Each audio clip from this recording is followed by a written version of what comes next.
আশাপূর্ণা দেবী শিশু সাহিত্যিক হিসাবে বাংলা সাহিত্যে বিশেষ সমাদৃতা হয়েছিলেন।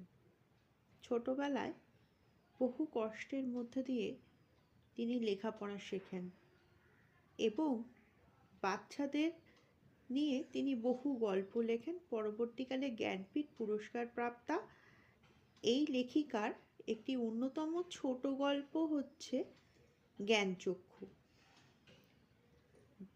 অর্থাৎ জ্ঞানের চক্ষু। এই গল্পের নায়ক তপন। সে ছোটবেলা থেকেই ভীষণভাবে লেখক এই ধারণায় অন্ধভক্ত।